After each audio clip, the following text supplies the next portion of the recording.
if we can begin with the silent word of prayer. Začneme tichou modlitbou.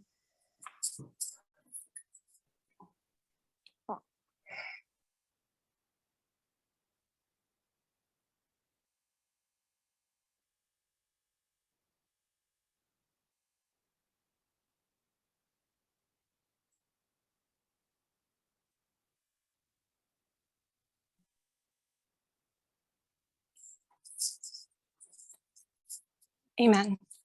Amen.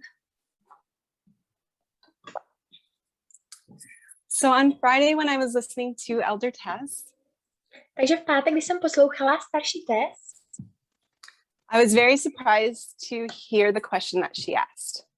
tak jsem byla opravdu překvapená s tou otázkou, na kterou se zeptala. And that is because it was the same question I was going to ask you. A to bylo proto, protože to byla stejná otázka, na kterou jsem se já chtěla zeptat vás. And that question was, what does it mean to pay homage to the papacy? A ta otázka byla, co to znamená dávat úctu papežství. So I don't know how many of you went back and looked at that study. Nevím, kolik z vás šlo lidí zpět a podívalo se na to studium, But we know that repetition deepens the impression. ale my víme, že opakování je matkou moudrosti.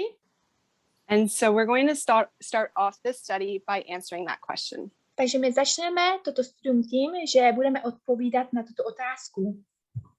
So what does it look like to pay homage to the papacy? Takže jak to vypadá vzdávat úctu tomu papežství? Before answering this question, I would like to tell you my main focus though. Takže předtím, než zodpovíme tuto otázku, chtěla bych vám říct svoje jméno, which will be looking at the history of the nativists in the 1800s. nebo to jméno, že to budeme se dívat na nativisti v 18. století. By now, I'm sure we've all read the document written by Jared Goldstein. Jsem si jistá, že jsme všichni četli dokument, který byl napsán Jaredem Goldsteinem on how the Constitution became Christian. O tom, jak konstituce se stala křesťanskou. I'm not sure about everyone else. Nejsem si jistá, jak všichni ostatní, but when I read this document, I was very surprised. ale když jsem četla tento dokument, tak jsem byla opravdu překvapená. I was surprised to learn that SDAs were not the only threat to Protestants. Byla jsem překvapená, že církev adventistů nebyla jediným ohrožením pro protestanti. And actually shocked to see that Catholics were also a threat. A byla jsem šokovaná, že katolíci byli vlastně také tou hrozbou. The reason I decided to look into this history of the nativists Důvod, proč jsem se rozhodla se podívat do této historie nativistů, is because I think it proves and adds evidence to the fact that Catholics were indeed a threat. Tak to vlastně přidává to potvrzení, že katolíci byli také tou hrozbou, tím ohrožením. And this history is a horrific picture of what it looks like when Protestant America feels threatened. A tato historie vlastně nám ukazuje ten obraz toho, jak to vypadá, když ty protestanti se cítí ohroženi. So in reviewing this history, we're going to see horrific events. Takže tím, že se budeme dívat na tuto historii, tak uvidíme hrozné události. And that occurred because of the perceived threat of a group of people. A to se děje proto, protože tu je ohrožení skupiny lidí. So hopefully by the end of my presentations, takže doufám, že koncem mojí prezentace you'll see clearly that indeed Protestants felt threatened by the Catholics. Tak jasně uvidíte, že protestanti opravdu se cítili ohrožení katolíkama. Specifically the Irish Catholics. Specificky irské katolíci. So there's a quote that we find in volume 5 of the Testimonies. Takže je tu citát, který nacházíme v 5. svědectví. It's on page 451. I'm just going to share my screen if I can. A je to na 451 a budu se snažit sdílet moji obrazovku, pokud to půjde. So this is the quote. Takže toto je ten citát. One second. Maybe I can't share the quote with you. Možná budu ten citát sdílet s vámi. So we'll just okay, maybe no. If it doesn't work, that's okay. I just know for myself, Pokud to nebude fungovat, tak to je v pořádku, ale znám se sebou, I'm a visual learner. že já se učím tím, když vidím věci. And I like to read, not just listen. A já ráda čtu, nejenom, že bych ráda poslouchala. So I don't know if you're able to see the quote or not. Nejsem si jistá, zda vidíte ten citát nebo ne. Okay, yeah. It's loading here too. Okay, here we go. Takže tady to máme. So I just want to read the bolded part here in the middle. Takže budu číst jenom ty zvýrazněné verše. It says, when Protestantism shall stretch her hand across the gulf to grasp the hand of the Roman power. A říká se tam, když protestanti měli natáhnout ruku přes tu golf a chytit tu ruku římské moci. And then down below it says, our country shall repudiate every principle of its constitution as a Protestant and Republican government. A pak dále tam je, že naše země by měla, každý princip té ústavy. So the document on how the Constitution became Christian. Takže ten dokument, jak ústava se stala křesťanskou, it showed us that it doesn't look like what we might have thought it would look like. Tak nám to ukazuje, že to možná nevypadá tak, jak to mělo vypadat. Protestants don't have some secret alliance with the papacy. Protestanti nemají nějaké tajemné spojenectví s papežstvím.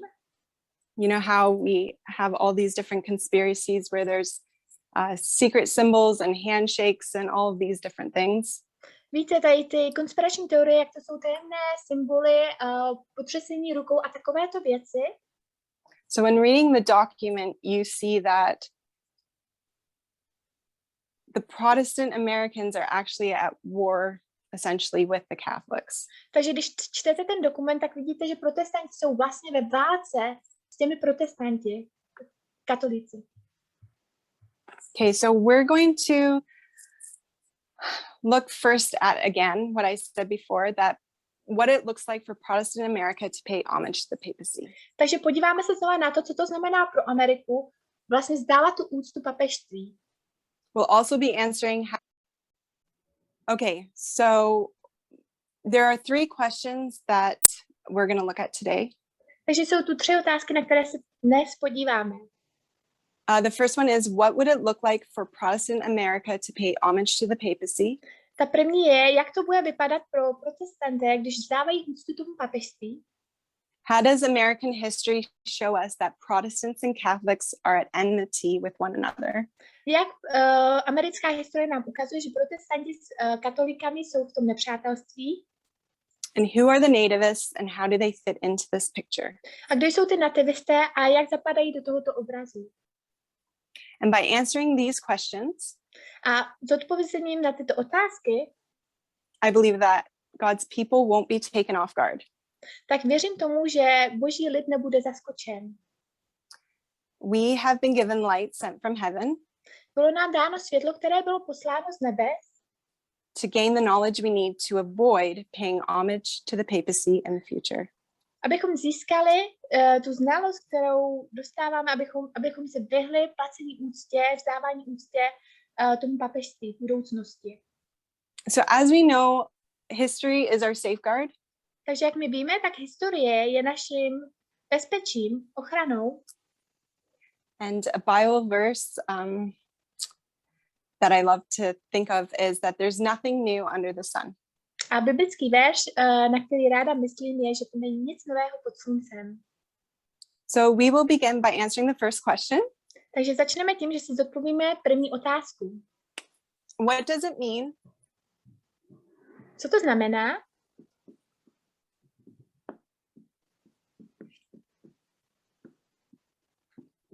To pay homage to the papacy.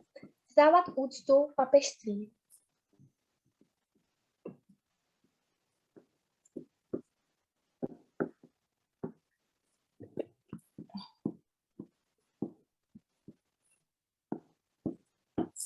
Okay, so we're going to look at a quote from Great Controversy. Takže podíváme se na citát ve Velkém sporu věků and you'll find it on page 442. a najdete to na stránce 442. It is the first paragraph. A je to ten první paragraf. A v češtině to je na stránce 316.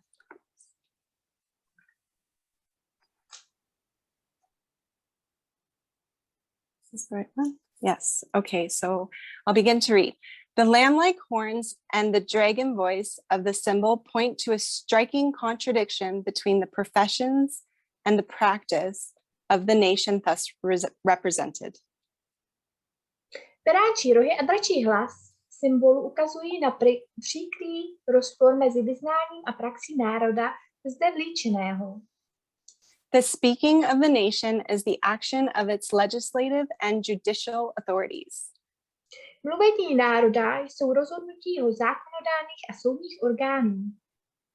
By such action, it will give the lie to those liberal and peaceful principles which it has put forth as the foundation of its policy. V nich se projevuje rozpor s liberálními a mírovými zásadami, jež si národ dal za základ své politiky. As we learned from previous studies, Jak jsme se učili z našich předchozích studií, what the US professes and what it does is completely different. že to, co Amerika vyznává a to, co dělá, je úplně rozdílné.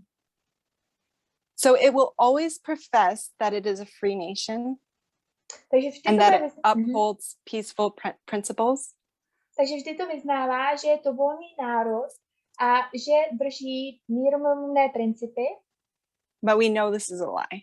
ale my víme, že je to lež. We also learn from inspiration A my se také učíme z inspirace, that our attention needs to be on the legislative and judicial branches of government. že naše zaměření musí být na legislativní a také soudní odvětví. And not on the power in the executive branch, which is entrusted to the president. Té vlády a ne na té moci, té exekutivní výkonného odvětví, které je vlastně svěřeno prezidentovi. Let's continue reading. Budeme pokračovat ve čtení. The prediction that it will speak as a dragon and exercise all the power of the first beast plainly foretells a development of the spirit of intolerance and persecution that was manifested by the nations represented by the dragon and the leopard-like beast. Proroctví, že bude mluvit jako drak a že bude vykonávat veškerou moc té první šelmy, jasně předpovídá, že se bude vyvíjet duch nesnášenlivosti a pronásledování, který se projevoval u národů, jež představuje drak a šelma podobná pardálově.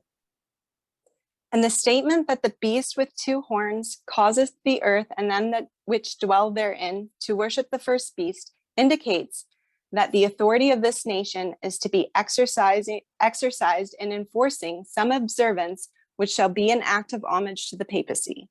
A tvrzení, že tato šelma s dvěma rohy bude nutit zemi a jeho obyvatele, aby se klaněli první šelmě, naznačuje, že tento národ použije své moci k tomu, aby si vynutil jistou poslušnost vůči papežství.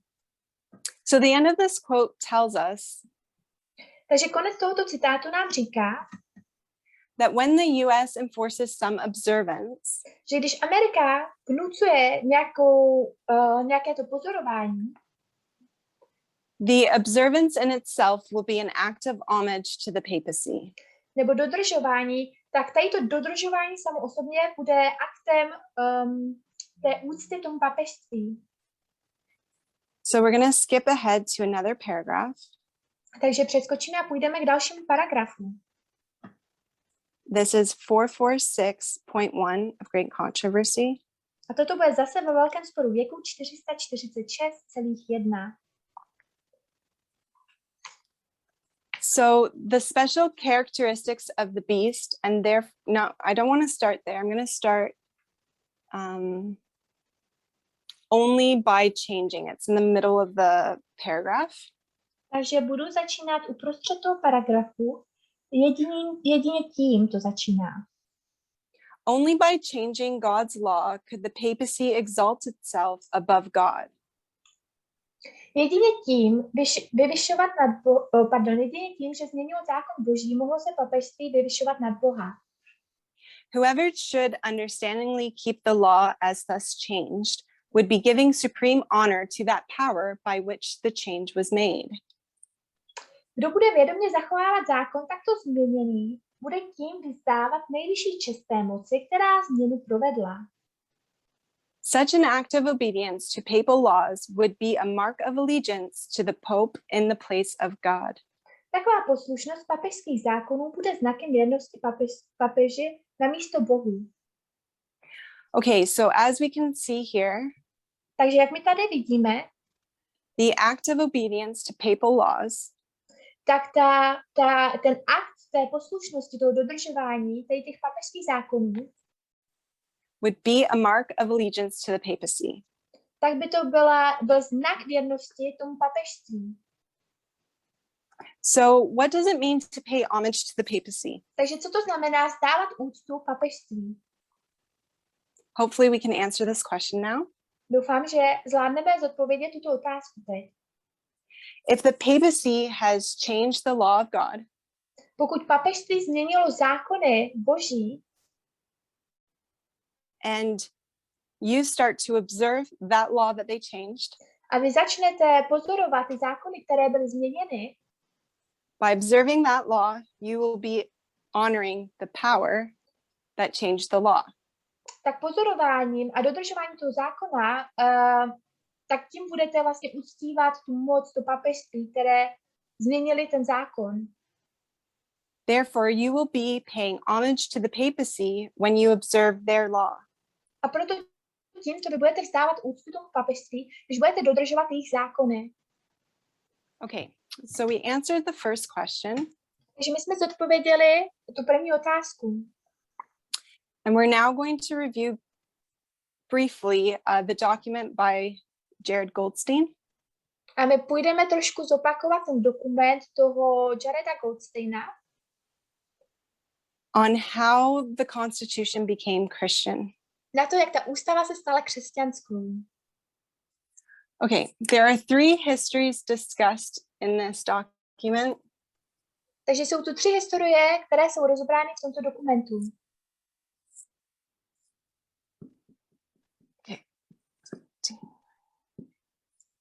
Okay, so the first history Takže ta první historie 1863 1863 to 1900s. až 1900.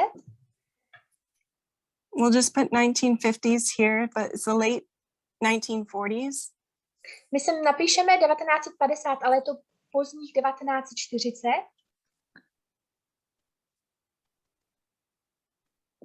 And I believe it's 1979 till our time.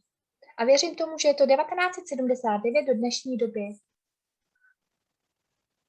Okay, throughout these 3 histories, Takže skrze tyto 3 historie Jared tells us that there's a perceived threat. tak Jared nám říká, že je tu hrozba. And so there's a threat in each of these histories. Takže je tu ta hrozba nebo to ohrožení z těch 3 historií.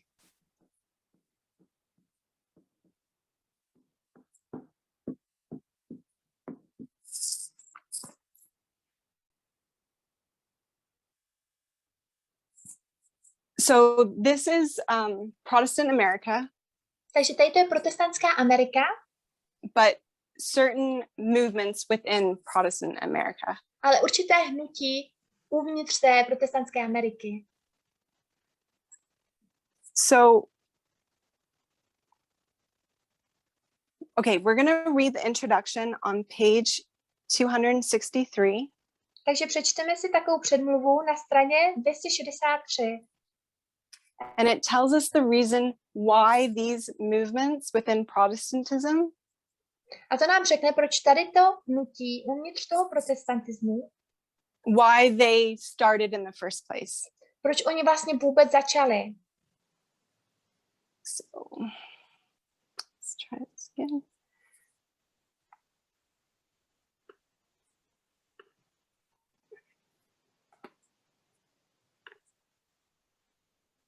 All right. So the movement was propelled by concerns over the increasing population and power of Catholics, Jews, Seventh-day Adventists, and religious freethinkers. Takže to hnutí bylo poháněno obavami z rostoucí populace a moci z katolíků, židů, adventistů sedmého dne a náboženských volných myslitelů.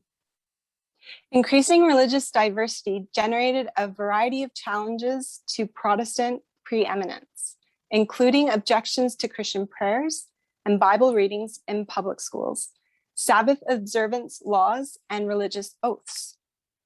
Rostoucí náboženská rozmanitost přinesla protestantskému prvenství řadu výzev, včetně námitek proti křesťanským modlitbám a čtení Bible ve veřejných školách, zákonů o zachovávání sabatu a náboženských přísah.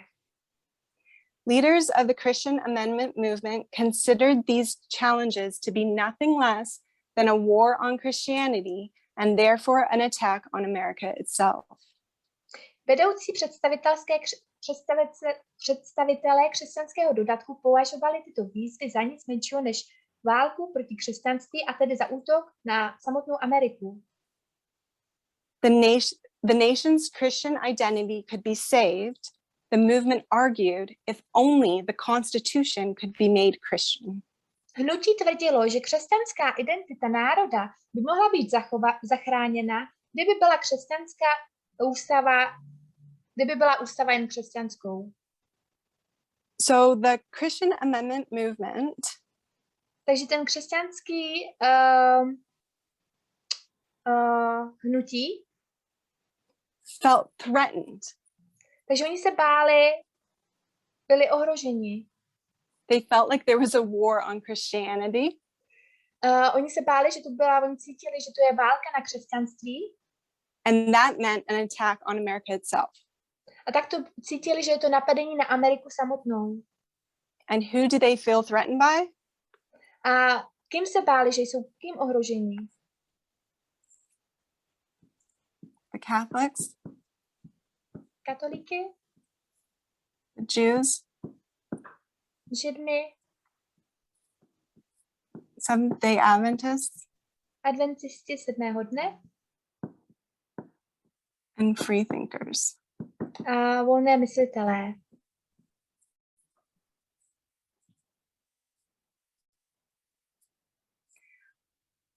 So this is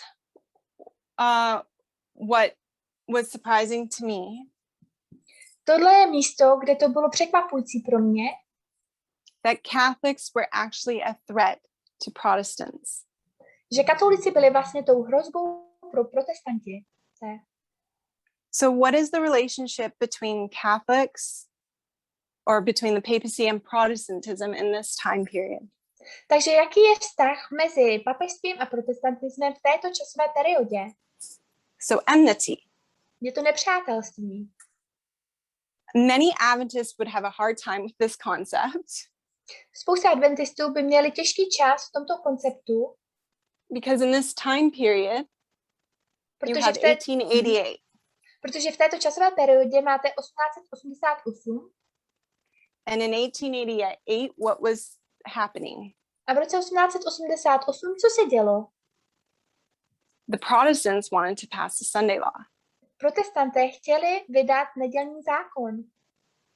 And so if you don't know or understand the history, takže pokud neznáte nebo nerozumíte této historii between the Protestants and the Catholics, mezi těmi protestanti a nebo katolíci, it might be easy for you to believe that they had some secret alliance tak by with možná the papacy.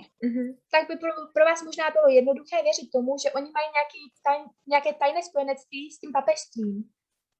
But as we'll see, that is simply not the case. Ale jak vidíme, tak to vlastně není ten případ. We're going to look at another quote. Podíváme se na další citát.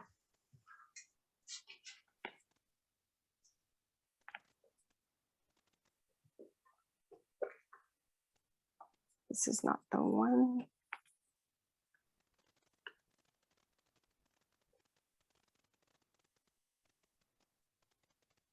Okay, in spite of themselves. Romanists declared that the observance of Sunday by the Protestants is an homage they pay in spite of themselves to the authority of the Catholic Church. Je to 448. Katolíci prohlašují, že když protestanté zachovávají neděli, uctívají tím proti své vůli moc katolické církve. The enforcement of Sunday keeping on the part of the Protestant churches is an enforcement of the worship of the papacy of the beast. Vynucují-li zachovávání neděle protestantské církve, je to vynucované uctívání papežství šelmy. Those who understand the claims of the fourth commandment choose to observe the false instead of the true Sabbath are thereby paying homage to that power by which alone it is commanded. Kdo chápe to, co požaduje čtvrté přikázání a přesto se rozhodne zachovávat nikoli pravou, nýbrž falešnou sobotu, uctívá onu moc, která to přikázala. But in the very act of enforcing a religious duty by secular power, právě tím, že vynucují náboženskou povinnost státní moci, the churches would themselves form an image to the beast. zřizuje církve šelmě obraz, proto bude vynucené zachovávání neděle. Hence, the enforcement of Sunday keeping in the United States would be an enforcement of the worship of the beast and his image. Proto bude vynucené zachovávání neděle ve Spojených státech vynuceným uctíváním šelmy a jeho obrazu.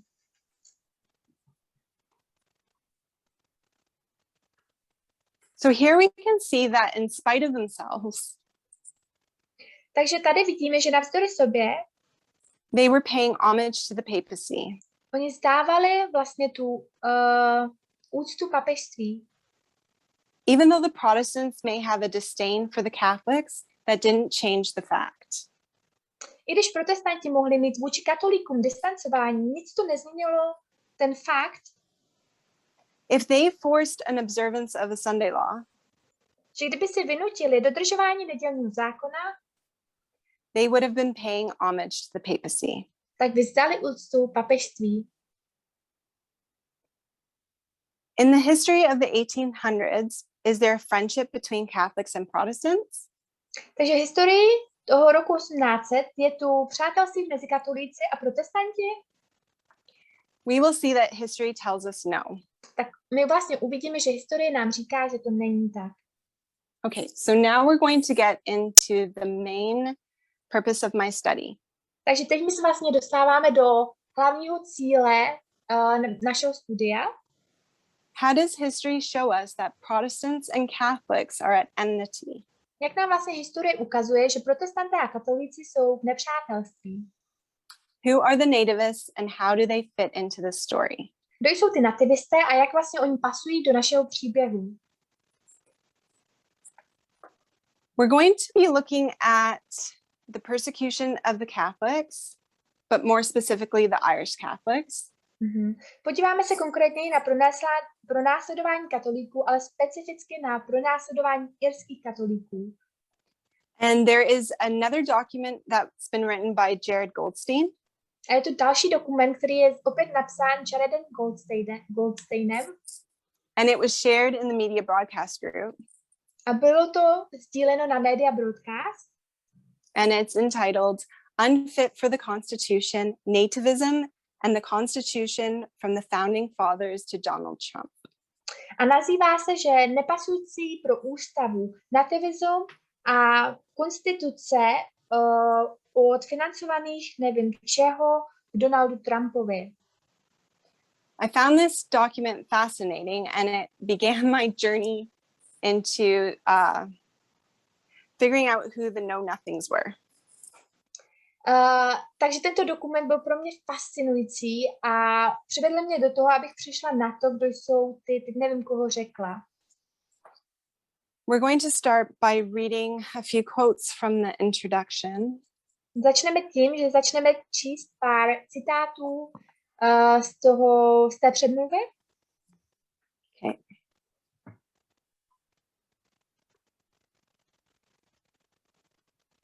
Okay, this is the nativist idea. Takže toto je ten nativistický nápad. This article tells the story of an idea. Takže tento článek nám říká příběh nápadu, myšlenky. It's an old idea, an ugly idea, and a discredited idea. Je to starý nápad, ošklivý nápad, zdiskreditovaný nápad. It is a nativist idea, and the idea that the United States Constitution was made only for some people, while others should be excluded. Je to nativistická myšlenka, že Ústava Spojených států byla vytvořena pouze pro některé lidi, zatímco jiní by měli být vyloučeni. While others should be excluded from entering the country out of suspicion that their race or religion make them likely to harbor hostility to the nation's constitutional principles. A ty další by měly být vyloučeni ze vstupu do země kvůli podezření, že kvůli jejich rase nebo náboženství je pravděpodobně, že budou chovat nepřátelství vůči národním ústavním zásadám. So who are the nativists? Takže kdo jsou to ty nativisté? Nativists believe that they were the true Native Americans. Nativisté věřili, že to jsou ty praví nativisté, skutečnými původními Američany. This was despite the fact that they were immigrants themselves. A to navzdory skutečnosti, že sami byli přistěhovalci. So sometimes they would call themselves real Americans or 100% American or just plain old Americans. Někdy se jim říkalo skutečně Američané nebo 100% Američané nebo prostě obyčejní staří Američané. In response to the waves of immigration in the mid-19th century, v reakci na vlny imigrace v polovině 19. století nativists created political parties and tried to limit the rights of immigration. Nativisté vytvořili politické strany a pokusili se omezit práva imigrantů.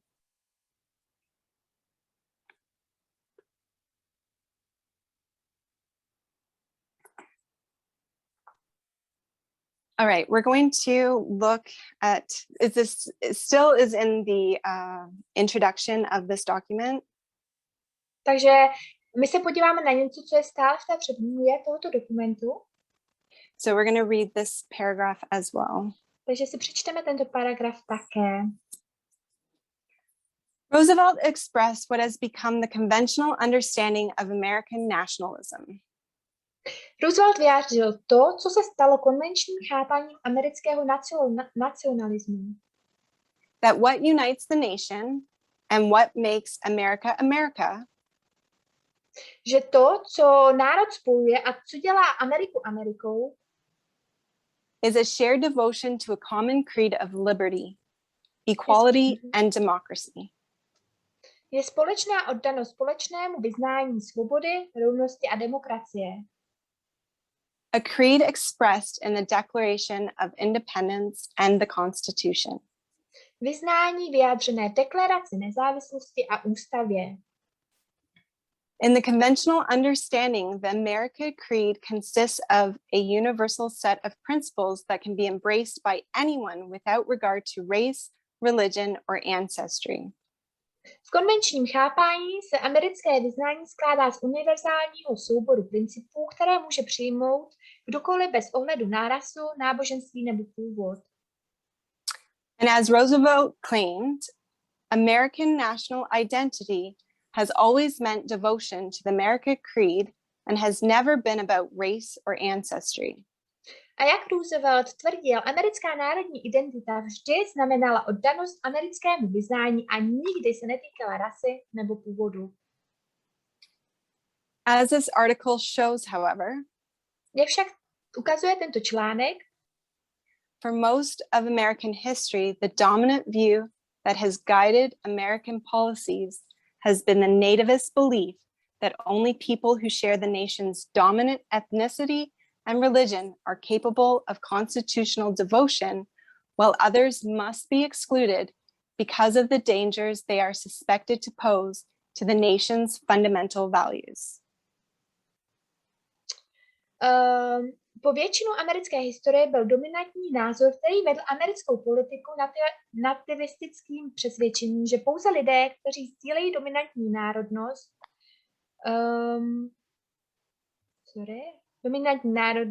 a náboženství národa jsou schopni ústavní oddanosti, zatímco ostatní musí být vyloučeni z důvodu nebezpečí. Jsou podezřelí, že představují základní hodnoty národa.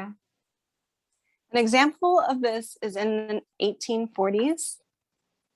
Takže příkladem tohoto, tak to je v roce 1840, The know-nothings. názvem znání ničeho. So they're a nativist political party. Takže oni jsou nativistickou politickou stranou. And they opposed Irish immigration. A oni jsou proti irské imigraci. Based on a belief that Catholicism was incompatible with the Constitution. A na základě přesvědčení, že katolicismus je neslučitelný s ústavou.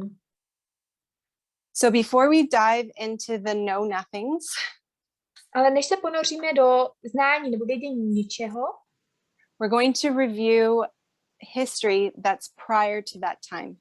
Tak půjdeme skrze historii, která je před tímto časem. So I'm going to draw a timeline. Takže nakreslím časovou linii. And it's just a timeline showing different events that occurred. Takže je to jenom časová linie, která ukazuje různé události, které přicházely. And these events will show that Protestants did indeed feel threatened by the Catholics.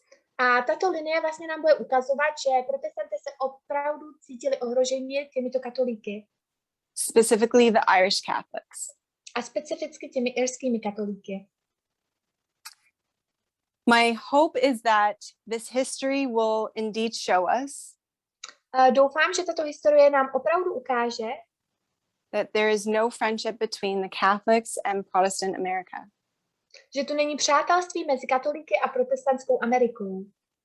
And these are just a few events that promote the nativist idea. A toto je několik málo událostí, které podpořily tuto nativistickou myšlenku.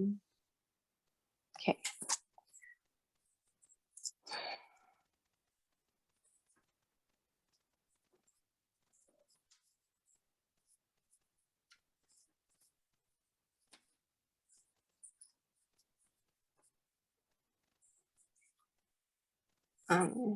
I'm going to got there. Okay, hopefully.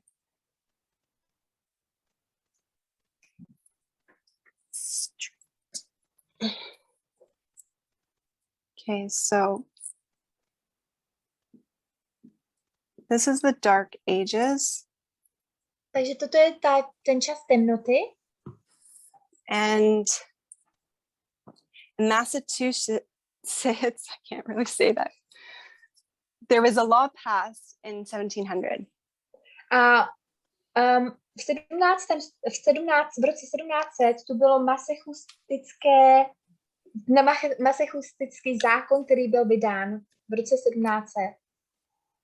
And it forbade the Catholics to, you can see that, it forbade the Catholics to reside in the colony.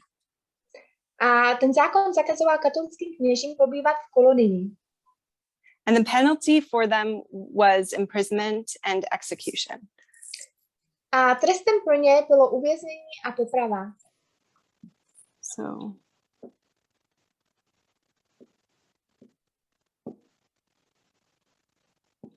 So we'll just say that they were banned, I guess. Takže my jenom řekneme, že oni byli vlastně uvězněni. Then we have 1798, which máme 1790. 1789. Which the Dark Ages have ended. Kde čas temnoty je ukončen. And in 1831, a v 1831 you have St. Mary's Catholic Church. Kostel Panny Marie burnt to the ground. Spálen k zemi. So this church was in New York. Takže tento kostel byl v New Yorku.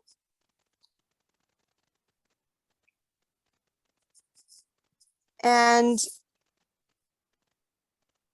actually beginning in the 1830s, A vlastně začátkem 1830 the city had experienced several outbreaks of riots and violence. tak to město se vlastně rozšířilo do ohnisek násilí. Sorry. And this was led by nativists against the Catholics. A toto bylo vedeno nativisti proti katolíkům. So after this church was burned, takže potom to, kdy tady ten kostel byl spálen, they rebuilt it. Tak oni rebelovali. And they actually set up a brick wall that protected it. A oni vlastně tam nastavili takovou zděnou zeď, která to ochraňovala.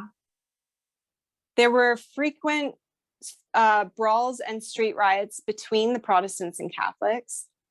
Časté rvačky a pouční nepokoje mezi protestanty a katolíky.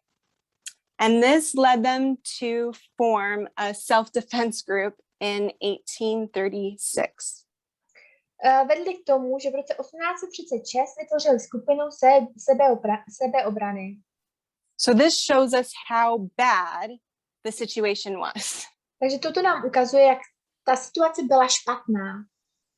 In following years, v následujících letech nativist mobs had advanced on St. Patrick's several times.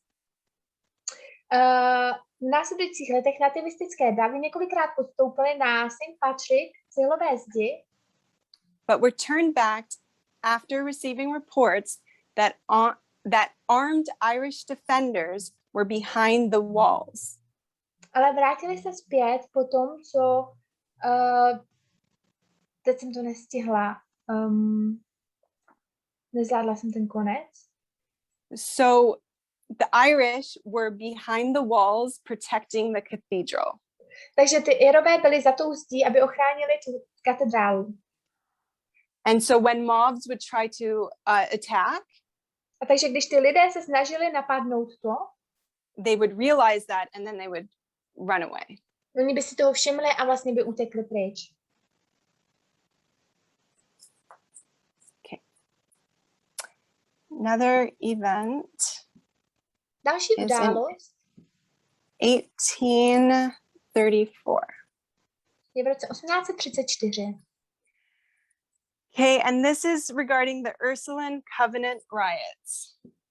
A toto je vlastně k tomu Karlestovnu něčemu.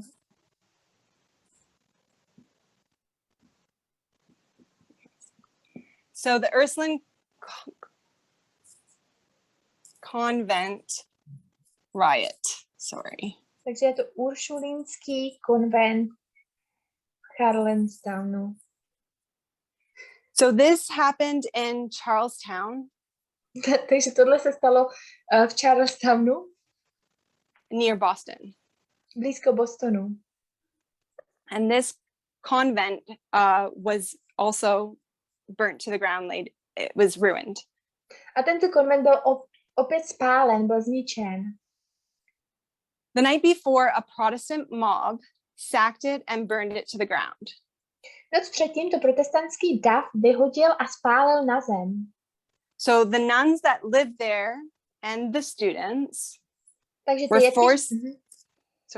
were forced to flee for their lives. Jeptišky, které tam žili a jejich studenti byli nuceni uprchnout jako o život, prchat jako o život. The rioters were mostly poor Yankee laborers.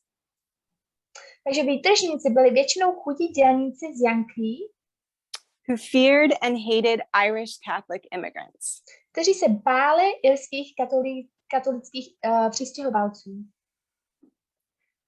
Even though some of Boston's wealthiest Protestants sent their daughters to this academy.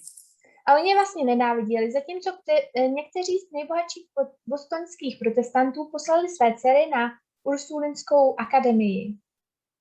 Most Yankees harbored a deep prejudice against Catholics.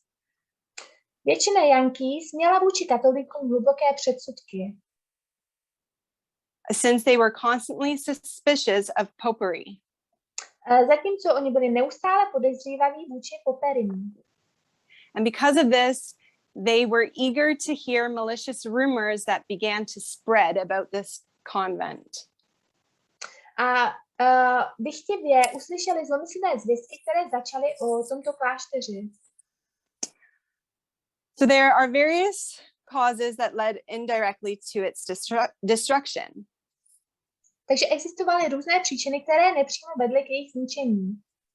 But among the most prominent were rumors. Mezi nejvýznamnější tady ty lidi patřili fámy. The rumor was that nuns were being confined against their will. A ty fámy byly, že se říkalo, že jeptišky byly uvězněny proti své vůli.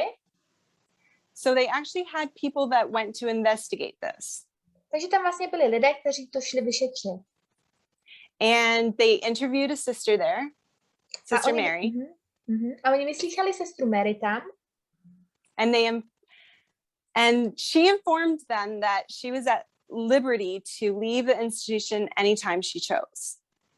A ona je vlastně informovala, že ona mohla svobodně opustit instituci, kdykoliv se rozhodla. So they left perfectly satisfied in their own minds. Takže oni odešli naprosto spokojení ve svých myslích. That the rumors were definitely erroneous and the reports were not true. Pokud jde o chybnost těch fámů, těch zpráv, které byly v oběhu, ale bylo příliš pozdě na to, aby veřejnost informovala o výsledcích své návštěvy. But it was too late to notify the public of the results of the visit before the attack. Ale bylo příliš pozdě na to, aby veřejnost informovala o výsledcích své návštěvy před pondělkem. So they wanted to inform the public that everything's okay. Takže oni chtěli informovat veřejnost o tom, že vše je v pořádku. But it was too late. Ale bylo příliš pozdě. What I found fascinating when I was doing this study, co mně přišlo fascinující, když jsem dělala toto studium, is that a lot of the events je, že většina těch událostí, how do I say this? They did, some of them occurred because of lies. Některé z nich se staly kvůli lžím. Or definitely lies or rumors definitely made the situation worse. A nebo kvůli těm lžím, anebo tady ty fáby, tak udělali vlastně tu situaci o hodně horší. And we know for our time period, a my víme, že pro naši časovou periodu our test is equality. Náš test je rovnost. But the base of that test comes in which stream of information we choose. Ale základ tohoto testu vlastně přichází v tom, jaký zdroj těch informací my si vybereme. So if the information we're receiving is a conspiracy theory, takže pokud ty informace byly získávány z konspiračních teorií, we won't be on the right side of equality. Tak nebudeme na správné straně té rovnosti. And by believing some of these conspiracies or rumors, a pokud věříme nějakým těm konspiračním teoriím anebo fámům, horrible things can take place. Tak hrozné věci se mohou stát. So I'm under the assumption that I speak until now is a break, correct? And then we meet again at 11. Takže já si myslím, že teďka budeme mít přestávku a sejdeme se znova v 11. Samozřejmě jiného času, jiné časové zóny. So I'm just gonna stop here and we'll pick up where we left off. Takže já zastavím tady a pak budeme pokračovat, kde jsme přestali. So if we can just kneel in a word of prayer. Takže se můžeme pokleknout a pomodlit se. Okay. God of heaven, Bože v nebesích, I thank you so much for the opportunity to look into history. já ti děkuji moc za tu možnost, že se můžeme dívat na historii. I thank you for sending us light from heaven, Děkuji ti za to, že nám dáváš světlo z nebe, that we can understand, by understanding the past, we can understand the future. že tím, že pokud porozumíme minulosti, tak můžeme rozumět budoucnosti. I pray for all of us, Lord, that we would have our eyes open Modlím se za nás všechny, Pane, abychom měli oči otevřené to the truths that you're trying to teach us. k těm pravdám, které se nás snažíš učit, May we understand them abychom jim porozuměli, so that we can share them. abychom je mohli sdílet dál. In Jesus' name I pray. V Ježíšově jméně se modlím. Amen. Amen. When we walk in the Lord, in the light of His word, what a glory He sheds on our way. What we do is good will. He abides with us still, and with all who will trust and obey. Trust and obey, for there's no other way to be happy in Jesus, but to trust and obey. Not a shadow can rise, not a cloud in the skies, but His smile quickly drives it away. Not a doubt, nor a fear, nor a sight, nor a tear can abide while we trust and obey. Trust and obey, for there's no other way to be happy in Jesus, but to trust and obey. Not a burden we bear, not a sorrow we share, but a toil He does richly repair. Not a grief or a loss, nor a frown, nor a cross, but is blessed if we trust and obey.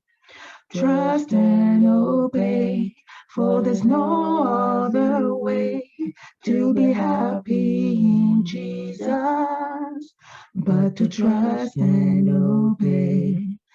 But we never can prove the delight of His love until all on the altar we lay.